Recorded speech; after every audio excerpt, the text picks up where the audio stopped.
Students, तीसरे अध्याय का हम लोग 2 पार्ट पढ़ चुके हैं। आज तीसरा पार्ट हम लोग पढ़ने वाले हैं। पिछले पार्ट में हमने ग्राफ पढ़ा था। एग्जाम में 5 मार्क्स ग्राफ से पूछा जाता है। अगर ग्राफ आया तो 5 मार्क्स में ही आएगा, और अगर सिर्फ कह दिया कि हल ज्ञात करें तो वो 2 मार्क्स में पूछता है। तो इस प्रकार से आप 5 या 2 या फिर दोनों भी आ सकता है एग्जाम में। हल भी ज्ञात करने के लिए 2 मार्क्स में पूछ सकता है, और अगर 5 मार्क्स में पूछा तो ग्राफ पूछेगा। इस प्रकार से आप 7 नंबर के लिए भी तैयार रहेंगे। तो अभी तक जो हम 2 पार्ट पढ़े हैं तो वह इम्पोर्टेंट पार्ट था, क्योंकि हम 2 से 7 2 भी प्राप्त कर सकते हैं, 5 भी और 7 भी नंबर प्राप्त कर सकते हैं। चलिए आज हम तीसरे अध्याय में समीकरणों का हम अध्ययन करेंगे। तो चलिए हम देखते हैं। आज हम 2 समीकरण युग्म रखते हैं।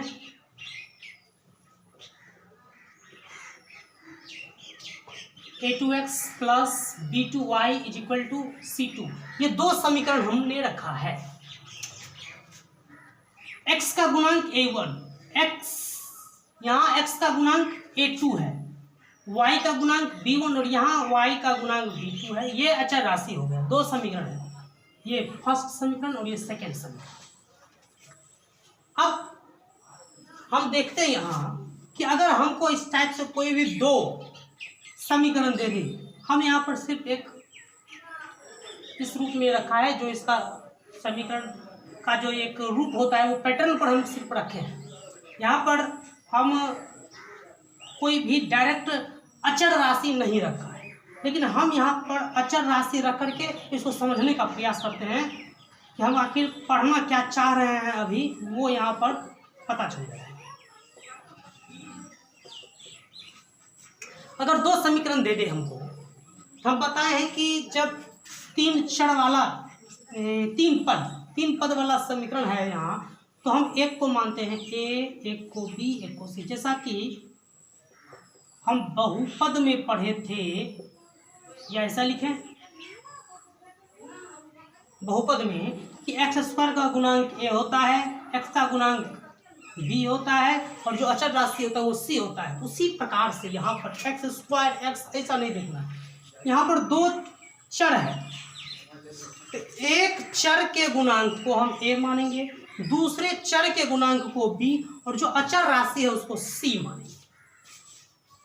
यही जो मानेंगे हम वो चीज यहाँ पर रखें। 1 इसलिए रख दिए हैं कि ताकि ये पता चल जाए कि वो किस समीकरण का है, पहला समीकरण का है या दूसरा समीकरण का है। इसलिए 1 1 1 अर्थात ये a b c जो है जिसमें 1 लगा है वो पहला समीकरण का है।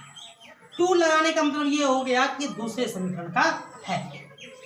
अब यहाँ पर हम देखते हैं, जब हमको ये कहा जाएगा तो हम यहाँ पर ऐसा लिख सकते हैं a1 बराबर 3, b1 बराबर 4 और c1 बराबर 5। या यूँ कहें कि हम इधर ले आएंगे, या पूरा अगर हम ऐसे लिख लें -c1 -c2, अगर उधर प्लस था तो इधर आकर क्या हो जाएगा ऐसा, या फिर प्लस ही रख लीजिए सुविधा के लिए। चलिए ऐसा ही हो जाएगा। तब यहाँ पर क्या करना होगा, हमको ऐसा लिखना पड़ेगा 3x प्लस 4y माइनस 5, ये इधर आ जाएगा तो -5 हो जाएगा। इसको अगर हम 6 को इधर ले आए तो 2x माइनस 3y माइनस 6 बराबर 0, ये ऐसा रूप में आ जाएगा। हम यहाँ पर लिखेंगे a2 कहने का मतलब पहले चर का गुणांक, और पहले चर का गुणांक से यहाँ ये भी ध्यान में रखना है कि इस दोनों समीकरण में पहला जो समीकरण है तो उसमें हम a किसको माने। अगर x के गुणांक को a माने हैं तो दूसरे समीकरण में x के गुणांक को ही a2 मानना है। अगर यहाँ पर हम x के गुणांक को a1 माने तो दूसरा समीकरण में x के गुणांक को ही a2 मानना है। ये नहीं कि इस समीकरण में हम x के गुणांक को a1 मान लिए और इसमें दूसरे समीकरण में y के गुणांक को हम a2 मान लिए, ऐसा नहीं करना। जैसे मान लीजिए समीकरण हमको ऐसा है 3x plus 2y minus 5 equal to 0 और 2y plus 5x minus 6 equal to 0। हम क्या कहेंगे, कहेंगे कि ये हो गया A1, ये हो गया B1, ये हो गया C1, और यहाँ पर कहेंगे ये हो गया A2। ये गलत है। कैसे गलत है? x के गुणांक को हम A1 रखे हैं तो A2 x का ही गुणांक होगा। x में A तो x में A1 A2, और y के जो गुणांक है उसको हम b माने हैं तो यहाँ भी y के गुणांक को b मानना पड़ेगा। ये 1 ये 2, और जो अचर राशि है वो हो जाएगा C1 C2। ऐसे रखा है, यानी कि हम पहला है तो A1 और यहाँ भी पहला है तो A2। ऐसा नहीं, x के गुणांक यानी चर को भी हम आधार मान करके A1 और B1 को हम पहचान यहाँ पर रखते हैं। अब चलिए यहाँ पर तो हमने ये देख लिया है कि कैसे A1 A2 कौन होगा ये हम पता करेंगे। तो 1 1 1 यानी 1 वाला जो भी होगा पहला समीकरण, 2 2 जो भी होगा वो हो जाएगा दूसरा समीकरण। यहाँ पर हम देखते हैं A1 3 B1 4 C1 -5 A2 2 B2 -3 and C2 -6। इतना मान। अगर हमको ये कह दे कि A1 बटा A2 कितना होगा, अर्थात दोनों का अनुपात, हम यहाँ देख रहे हैं 3/2 ही। अगर कह दे कि B1 बटा B2 क्या होगा, 4/-3 कटने वाला होगा, काटते भी जाएंगे। C1 बटा C2 क्या होगा, तो -5/6 = 5/6 ऐसा आता है। यानी ये जो बिंदु है A, यानी A का अनुपात B का अनुपात C का अनुपात, कहने का मतलब यहाँ A और A ही रहेगा। तो 1 2 पहला समीकरण का, उसके बाद दूसरा समीकरण का, A1 बटा A2 A ही रखना है, A B C 1 2 1 2 1 2। तो अब यहाँ पर ये ध्यान में रखना है, ध्यान में नहीं, पहले यहाँ पर तुलना करेंगे कि क्या ये तीनों बराबर हो सकता है। तो यहाँ पर तो अनुपात कुछ भी आएगा, इसका भी अनुपात कुछ भी आ सकता है, इसका भी अनुपात कुछ भी आ सकता है। जब कुछ भी आ सकता है तो 3 संभावनाएं बनती है। 3 संभावनाएं क्या बनती है तो वो हम यहाँ पर लिखें। अब देखिए 3 संभावनाएं क्या बनती है। यहाँ हम लिखते हैं यदि, जो संभावनाएं बनेगी वो क्या बनेगी। देखिए पहले संभावनाएं बन सकती है कि A1 बटा A2 बराबर नहीं हो B1 बटा B2 बराबर नहीं हो C1 बटा C2। ऐसा हो सकता है कि तीनों जो हम अनुपात निकालेंगे वो जरूरी नहीं है कि बराबर होगा। चलिए ये होगा। उसके बाद दूसरी जो संभावना बनेगी A1 बटा A2 बराबर B1 बटा B2 बराबर नहीं C1 बटा C। हो सकता है कि ये बराबर में आ जाए और ये बराबर में नहीं आए, ऐसा भी हो सकता है। तीसरी संभावना ये बन सकती है कि A1 बटा A2 बराबर B1 बटा B2 बराबर C1 बटा C2। ये 3 संभावनाएं बन सकती। हो सकता है कि तीनों बराबर नहीं हो, ये तीनों बराबर नहीं हो सकता है तीनों बराबर हो जाए, ये हो सकता है एक बराबर और एक बराबर नहीं हो। ये 3 संभावनाएं यहाँ पर बन सकती है 2 समीकरण युग्म से। तो हमको ये जानना है यहाँ कि अगर ऐसा होता है तो समीकरण युग्म की क्या विशेषताएं हो सकती है। जैसा कि हमने ग्राफ खींचा है, तो ग्राफीय रेखा कैसे हो सकता है, क्योंकि ग्राफ में जब हम लाइन खींचते हैं तो कैसा लाइन होता है, क्योंकि वहां पर तो 2 लाइन खींचना होता है। तो 2 लाइन कैसे खींचा जाए,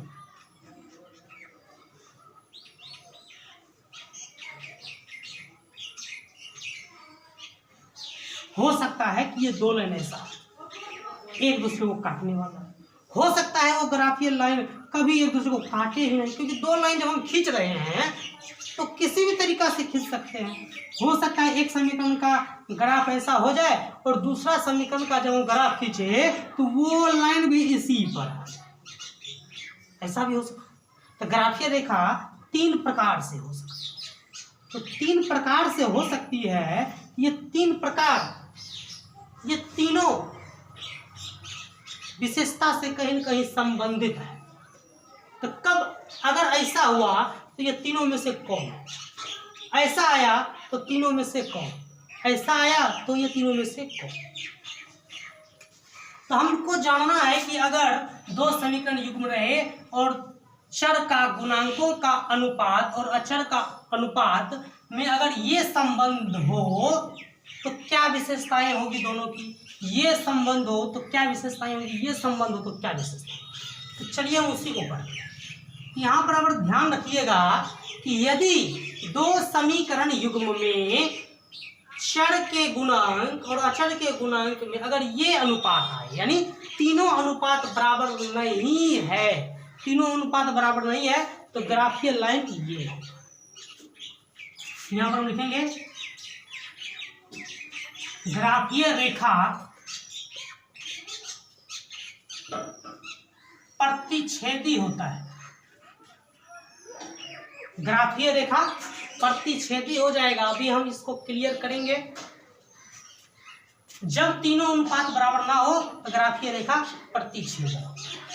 अब चलिए, तो ग्राफीय रेखा जो ही प्रतिच्छेदी होगा तो क्या हो सकता है। प्रतिच्छेदी का मतलब देखिए कितने बिंदु पर काट रहा है, एक बिंदु पर काट रहा है। हम बताए थे ग्राफीय, ये ग्राफ का लाइन हो गया, मान लीजिए ये ग्राफ का लाइन है, निर्देशांक अक्ष है ये, ग्राफ का लाइन नहीं। ग्राफ का लाइन जब हम खींचे तो मान लीजिए ऐसा आ गया। हम बताए थे कि इसका हल जो निकालेंगे एक्स अक्ष के सामने कहाँ पर है, वाई अक्ष के सामने कहाँ पर है, हो गया एक्स अक्ष के सामने जिस बिंदु पर आएगा वो हो जाएगा एक्स का मान, वाई अक्ष के सामने जिस बिंदु पर आएगा वो हो जाएगा वाई का मान। इस पर से एक्स और वाई ज्ञात हो गया। इसके बाद कहीं और नहीं काट रहा है, इसलिए और हम नहीं खोजेंगे। हम यहाँ पर देखिए एक्स का एक ही मान आता है, वाई का एक ही मान आता है, तो टोटल हो गया एक ही हल, यानी इसका एक ही हल हो। तो जब प्रतिच्छेदी होता है तो समीकरण युग्म का एक हल होता है। हम यहाँ लिख लेंगे समीकरण युग्म का एक हल होता है, यानी इसको अद्वितीय हल है, अद्वितीय हल यानी एक हल है। इसके बाद देखिए इसको कहते क्या है, ये एक, इसको अविरोधी कहते हैं। अविरोधी समीकरण, अविरोधी समीकरण युग्म होता है सी, संगत होता है इसका, ये समीकरण युग्म जो है संगत है। यह समीकरण युग्म संगत है। तो यहां पर आप देखिए अगर ये अनुपात आ जाए तो ग्राफ का रेखा प्रतिच्छेदी होगा, समीकरण युग्म का एक हल होता है, एक ही हल होगा क्योंकि एक बार ये काट रहा है, एक हल होता है। उसके बाद अविरोधी समीकरण युग्म होता है, यानी ये एक दूसरे का विरोध नहीं कर रहा है। अभी हम बताएंगे विरोध कैसे होता है। अविरोधी हो गया। यह समीकरण युग्म संगत होता है, जिसका हल होगा वो संगत होगा, चाहे एक हल हो, दो हल हो या अनेक हल हो, जिसका एक हल हो गया वो संगत। तो एक हल है, इसका एक हल होता है, इसलिए समीकरण युग्म संगत है। चलिए इसमें आते हैं।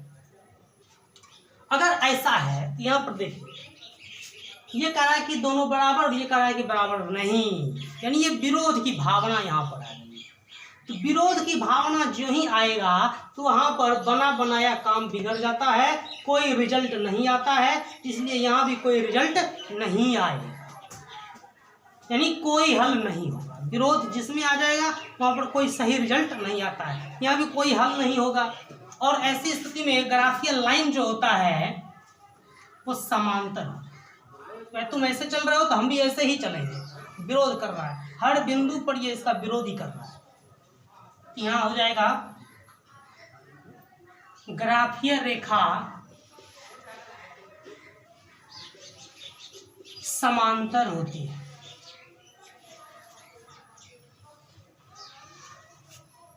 समांतर होती है। यहाँ पर देखिए समीकरण युग्म का एक हल होता है। यहाँ था क्यों प्रतिच्छेदी था, ग्राफीय रेखा समांतर है, कहीं पर मिल नहीं रहा है, मिलेगा तभी तो हल निकलेगा। यहाँ पर मिल ही नहीं रहा है, हर बिंदु पर विरोधी हो रहा है, तो किसी प्रकार का रिजल्ट, किसी भी प्रकार का परिणाम नहीं आएगा, हल नहीं होगा। यहाँ लिखेंगे इसका कोई हल नहीं है, इसका कोई हल नहीं है। सी हल नहीं है तो इसका ये मतलब यह समीकरण संगत भी नहीं होगा। हम बताएं जिसका हल हो वही संगत होता है, हल नहीं है संगत नहीं होगा। ये हमको यहाँ पर पहले लिखना चाहिए। चलिए हम यहाँ पर लिख लेते हैं, यह समीकरण युग्म असंगत है। तभी तो विरोध हो रहा है। संगत मतलब एक जैसे स्वभाव का होना चाहिए, संग जिसके होना चाहिए। यहाँ पर संग नहीं है, देख रहे कहीं भी मिल नहीं रहा है, तो विरोधी है तो संग नहीं होगा, और संग नहीं है तो असंगत है।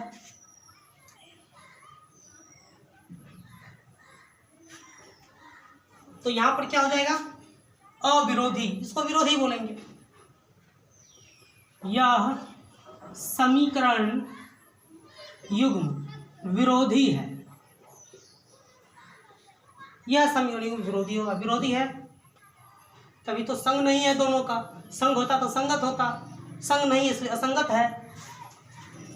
अब चलिए यहां देखते हैं, अगर बराबर हो जाए, दोनों के दोनों बराबर हो जाए तब क्या होगा, तब तो हमारे पास एक ही ग्राफ का लाइन बचा हुआ है, यानी दोनों समीकरण का जो लाइन होगा वो एक दूसरे पर ही आ जाएगा, एक दूसरे पर ही आ जाएगा। तब एक दूसरे पर आ जाएगा, एक दूसरे पर देखिए आश्रित हो गया, एक दूसरे पर आश्रित, इसलिए इसको आश्रित कहते हैं। जैसे यहाँ पर इसको अविरोधी कहते हैं, इसको विरोधी कहते हैं, इसको हम आश्रित बोलेंगे। लेकिन पहले तो हम ग्राफीय लाइन की चर्चा कर रहे हैं, तो यहाँ भी पहले ग्राफीय लाइन की चर्चा करेंगे, और जो एक दूसरे पर आश्रित हो जाए उसको बोलते हैं समपाती। तो ग्राफीय रेखा समपाती है, इसका ग्राफीय रेखा समपाती होगा, इसे लिख लीजिए, समपाती होती है बी। हम क्या बताए थे, मिलना चाहिए, एक बिंदु पर मिला इसलिए एक हल, और यहाँ ये और फिर इसी के ऊपर आ गया, तो ये तो प्रत्येक बिंदु पर मिल रहा है। कितना बिंदु गिनिएगा, इसलिए यहाँ पर गिनती में हल नहीं कहेंगे, कह देंगे अनंत हल होता है, क्योंकि एक रेखा में बहुत सारे बिंदु होते हैं। तो एक रेखा समीकरण एक और दूसरे समीकरण का भी जब लाइन खींचेंगे इसी पर आ जाएगा, तो इस रेखा का प्रत्येक बिंदु दूसरे समीकरण के ग्राफीय रेखा का भी बिंदु होता है, इसीलिए अनंत हल हो जाएगा। यहाँ हम लिखेंगे अपरिमित रूप से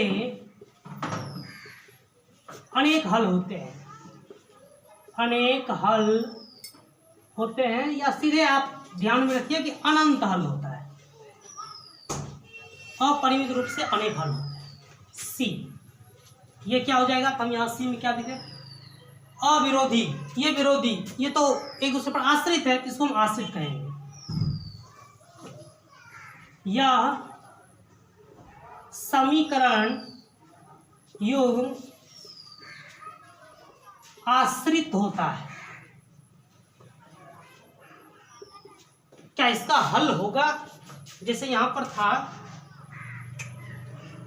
हल तो हम लिख लिए, अनेक हल है। संगत की बात करते हैं, संगत एक बचा हुआ है, हम यहां पर बताए थे जिसका हल हो संगत, एक हल है इसलिए संगत, हल नहीं है असंगत। यहां पर तो ढेर सारे हल है, अनेक हल है तो संगत होगा, एक हल हो या अनेक हल हो संगत होगा।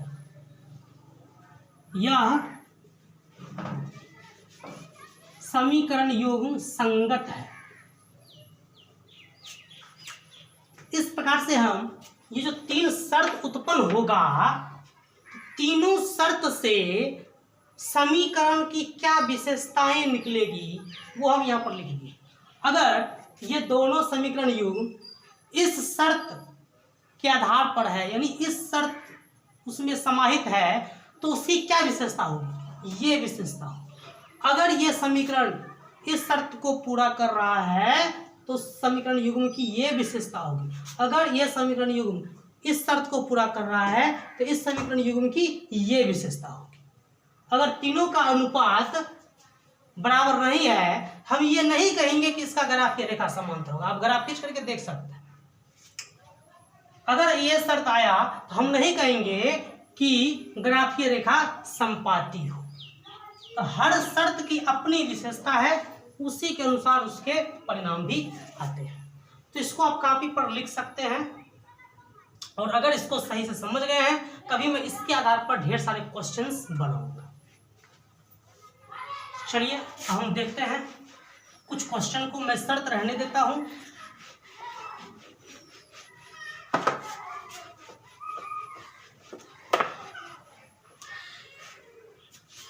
आपको क्वेश्चन दे सकता है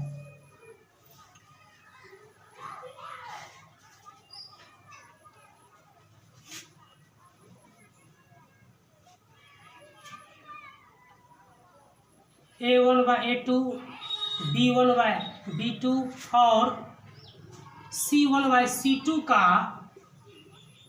प्रयोग करके बताएं कि निम्न समीकरण युग्म संगत है या असंगत। ऐसा क्वेश्चन पूछ सकता है 2 नंबर में। ऐसा क्वेश्चन आएगा तो वो 2 नंबर में ही पूछेगा। हम यहाँ पर 3 समीकरण रखते हैं। 2x + y - 5 = 0, x + 3y + 6 = 0, b x + 3y - 2 = 0, 2x + 6y - 3 = 0,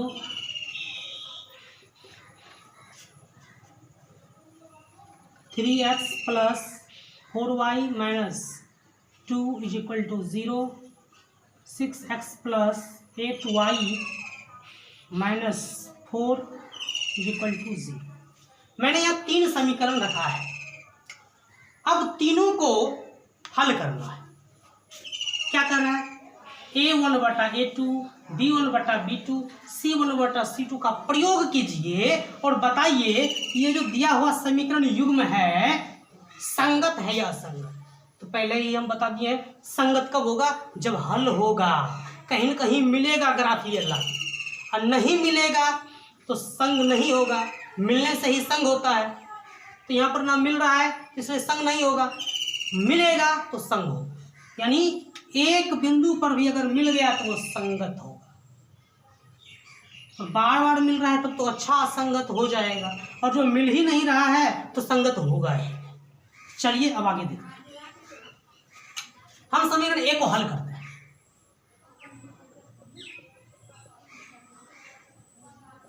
समीकरण को पहले लिखेंगे 2x + y - 5 = 0 and x + 3y + 6 = 0। हम बताए हैं ये समीकरण 1 बनाएंगे और इसको 2। हम क्या लिखेंगे समीकरण 1 में 1 1 1 यानी ABC A1 2 B1 1 y का गुणक 1 C1 - 5। दूसरे समीकरण में आएंगे तो 2 की बात हो जाएगी A2 B2 C2। तो A2 1 B2 3 C2 6। अब क्या करेंगे, अब हमको पता करना है कि ये कौन शर्त को पूरा कर रहा है, यानी ये तीनों में से कौन शर्त इसमें आ रहा है, तो अनुपात निकाल लेंगे। अब यहाँ पर लिखेंगे A1/A2 कितना आ रहा है, तो 2/1 आ रहा है। B1/B2 कितना आ रहा है, 1/3 आ रहा है। C1/C2 कितना आ रहा है, तो -5/6 आ रहा है। अब यहाँ पर आप देखिए, क्या 2/1 1/3 के बराबर होगा? नहीं होगा।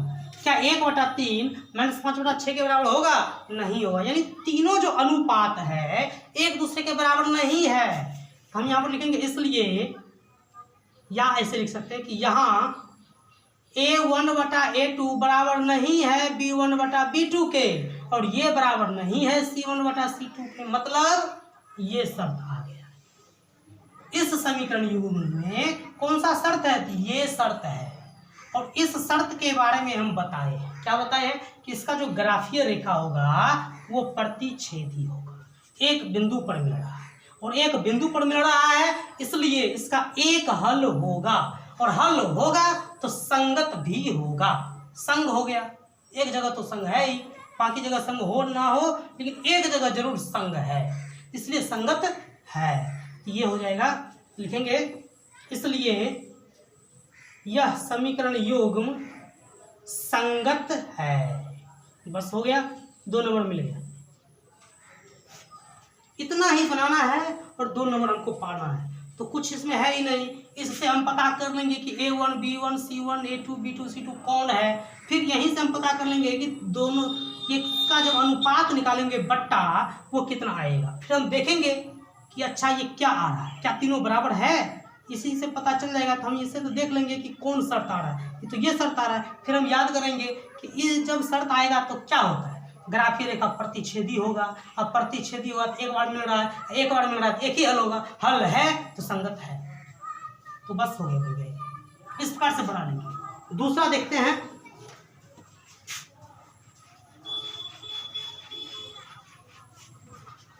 दूसरा समीकरण हम देखते हैं कि यहाँ पर क्या है कि x + 3y - 2 = 0।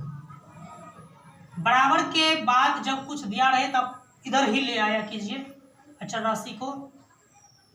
उसके बाद है 2x + 6y - 3 = 0, समीकरण 1।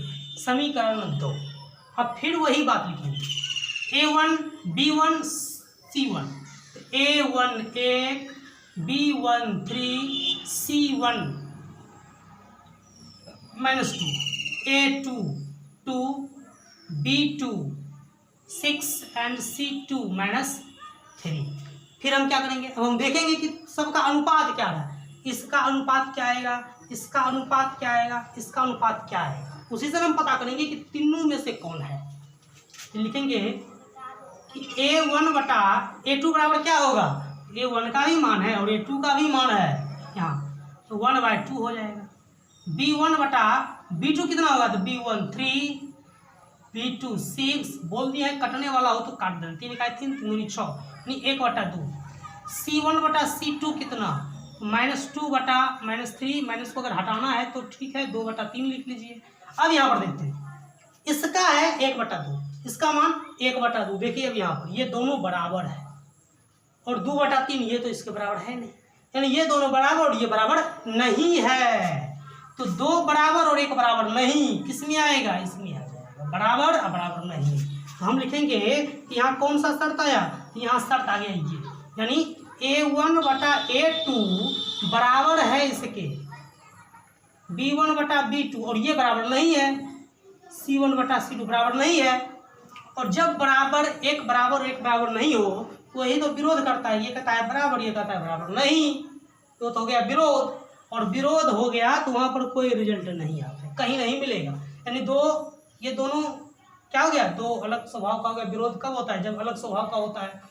तो विरोध कर रहा है, अब विरोध कर रहा है तो ये दोनों विरोधी आपस में कभी मिलेगा ही नहीं। अब मिलेगा नहीं तो संगत नहीं होगा, संग होगा नहीं, और संग नहीं होगा तो इसलिए असंगत। हम यहाँ लिख देंगे, यह समीकरण युग्म असंगत है। बस हो गया। ऐसे ही तीसरे क्वेश्चन को भी बनाएंगे। तो चलिए तीसरा क्वेश्चन भी हम देख लेते हैं।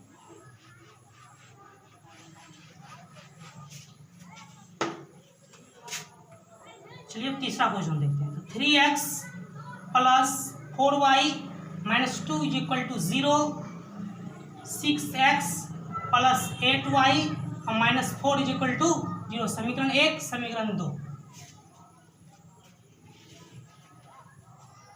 अब यहाँ पर a1 बराबर 3, b1 बराबर 4, c1 बराबर -2, a2 बराबर 6, b2 बराबर 8, c2 बराबर -4। फिर यहाँ पर हम अनुपात निकाल के चेक करें। a1 बटा a2 कितना 3/6, कट तो जाएगा ही, 3 का 3, 3 दूनी 6, यानी 1/2।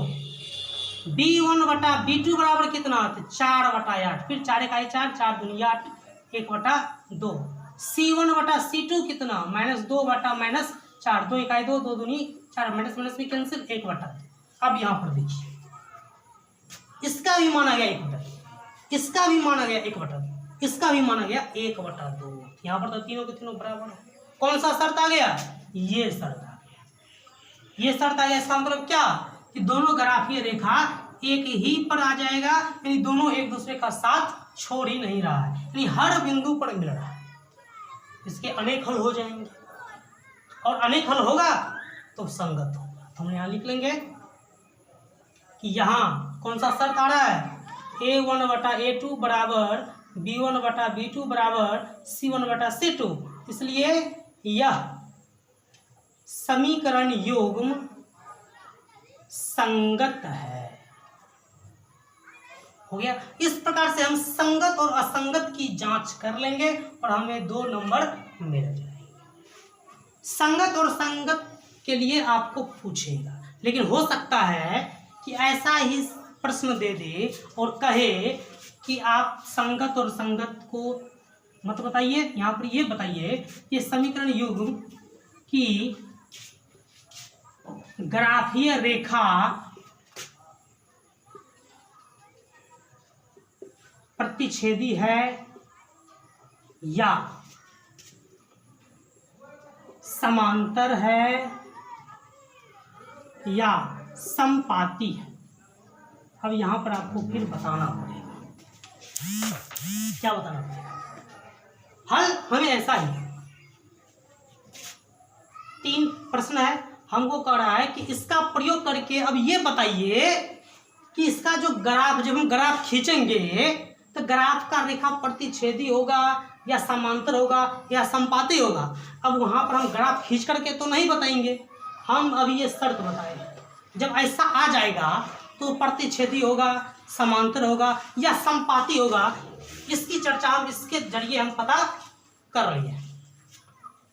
तो हमें ऐसा ही बनाना है। तो ये तो सी नंबर है, सी नंबर यहाँ पर बनाए थे, इसको यहीं पर ऐसा ही फिलहाल रहने दीजिए। अब देखिए, जितना हम काम यहाँ पर किया उतना ही काम कर।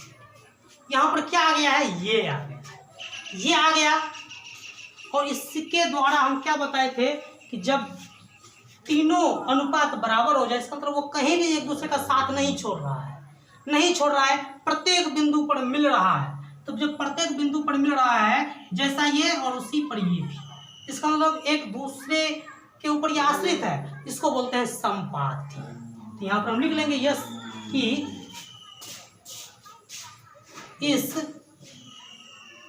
समीकरण युग्म की ग्राफीय रेखा समपाती है। हम यहाँ पर लिख लेंगे, जब हम इसका जांच किए थे तो हमको ये शर्त आया था। अब ये शर्त आया था, इसके बारे में हम जानते हैं क्या होता है। हम यहाँ पर लिख देंगे, तब जब हम इसको हल करेंगे तब यहाँ पर यह अनुपात आ जाएगा। हम यहाँ पर लिख देंगे कि इस समीकरण युग्म की ग्राफीय रेखा प्रतिच्छेदी है। जब इसको हम हल किए थे कि ये शर्त आया था, फिर यहाँ पर हम ये शर्त लिखेंगे और क्या लिख देंगे? इस समीकरण युग्म की ग्राफीय रेखा समांतर है। तो इस प्रकार से आप संगत असंगत की पहचान कर सकते हैं। प्रतिच्छेदी है, समांतर है या समपाती है, ये जांच आप कर सकते हैं यहाँ पर। लेकिन यहाँ पर ये भी दे सकता है कि समीकरण युग्म के एक हल है या अनेक हल है या कोई हल नहीं है, ये जांच कीजिए।